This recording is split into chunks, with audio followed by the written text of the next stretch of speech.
Hello बच्चों, welcome back to the channel. So बच्चों, हम एक्सरसाइज 2.2 कर रहे थे एंड हम क्वेश्चन 2 तक कर चुके थे। चलिए इसका क्वेश्चन नंबर 3 देखते हैं। Verify whether the following are the zeros of the polynomial, indicate against them. आपको यहाँ पे बताना है क्या ये जीरोज ऑफ द पॉलिनोमियल है। बस यहाँ जीरोज ऑफ द पॉलिनोमियल, सबसे पहले हमें ये पता होना चाहिए कि जीरो का मतलब क्या है।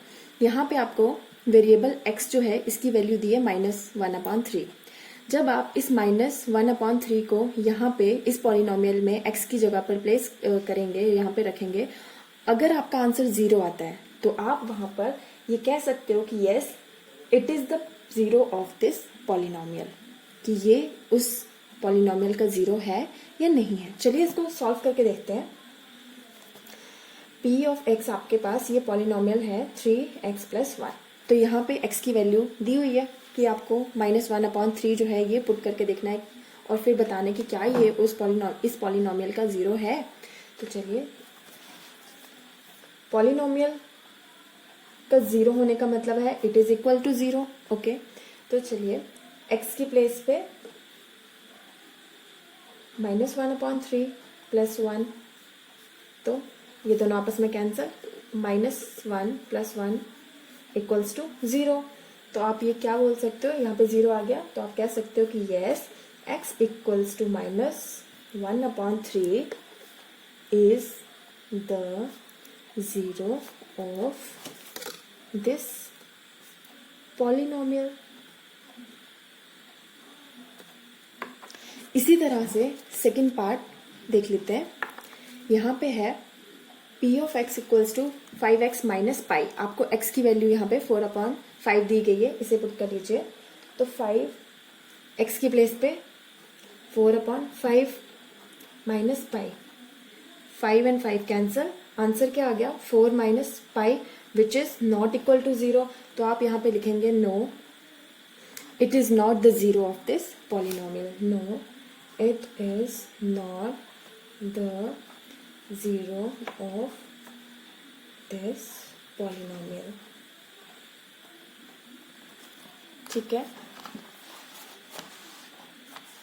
इसी तरह से थर्ड पार्ट कर लेते हैं।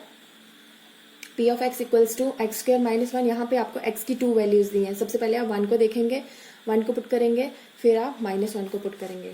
तो ओके, चलिए पहले 1 को पुट करते हैं।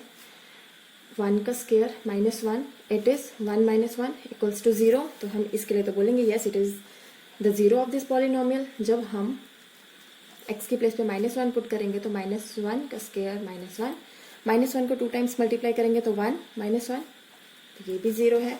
हम कह सकते हैं yes as x = 1 and -1 are the zeros of the polynomial।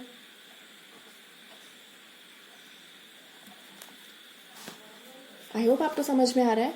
चलिए इसका फोर्थ पार्ट भी देख लेते हैं। यहाँ पे x की वैल्यू है -1 सबसे पहले, तो p1 पहले x की प्लेस पे -1 पुट करेंगे, फिर -1 -2, -1 + 1 0 और ये आ जाएगा -3। 0 को -3 के साथ मल्टीप्लाई करेंगे तो 0 आ जाएगा। p की यहाँ x की प्लेस पे 2 पुट करेंगे तो 2 + 1 2 - 2, 2 + 1 3, 0 और ये भी आ गया 0। Therefore x = -1 2 are the zeros of this polynomial। चलिए हम नेक्स्ट पार्ट देख लेते हैं। px = x²। तो x की प्लेस पे हम क्या पुट करेंगे, 0 पुट करेंगे, तो answer is 0। Therefore it is the zero of this polynomial। x = 0 is the zero of the polynomial। Next sixth part देख लेते हैं।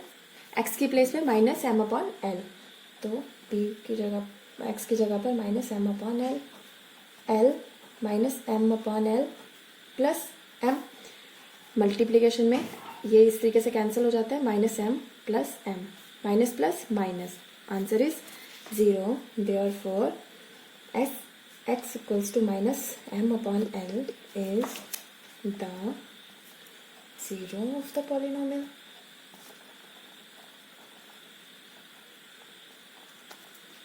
ठीक है जी। तो चलिए बच्चों, अब हम 7th पार्ट देख लेते हैं। इसमें हमें x की वैल्यू को पहले -1/√3 जो है वो पुट करना है इस पॉलिनोमियल में। तो चलिए पहले हम -1/√3 पुट कर लेते हैं। ठीक है, 3 की प्लेस x की प्लेस पर -1/√3। अब यहाँ पे x स्क्वायर था, तो जब हम x की प्लेस पर -1/√3 पुट कर रहे हैं तो यहाँ पे इसका होल स्क्वायर हो जाएगा और -1। इसको सॉल्व करेंगे तो 3। अब इस होल स्क्वायर, इस पूरी ब्रैकेट का स्क्वायर है ना, तो दैट मीन्स -1 को आप 2 टाइम्स मल्टीप्लाई करेंगे तो वो 1 होगा, और √3 का जब हम स्क्वायर करते हैं तो स्क्वायर और रूट कैंसिल हो जाता है, हमारे पास आंसर आता है तब 3। ठीक है, और -1 मल्टीप्लीकेशन का रूल है, जो चीज कटती है आप काट सकते हैं। तो अब आ गया 1 - 1 it is equals to 0। Now x की प्लेस पे आप 2/√3 पुट कर लीजिए। 3 and 2/√3 का होल स्क्वायर -1। चलिए 3 2 2 4 और √3 का स्क्वायर 3 ही होता है, क्योंकि स्क्वायर और रूट कैंसिल हो जाते हैं आपस में। -1 3 और 3 cancel, 4 - 1 equals to 3 which is not equals to 0।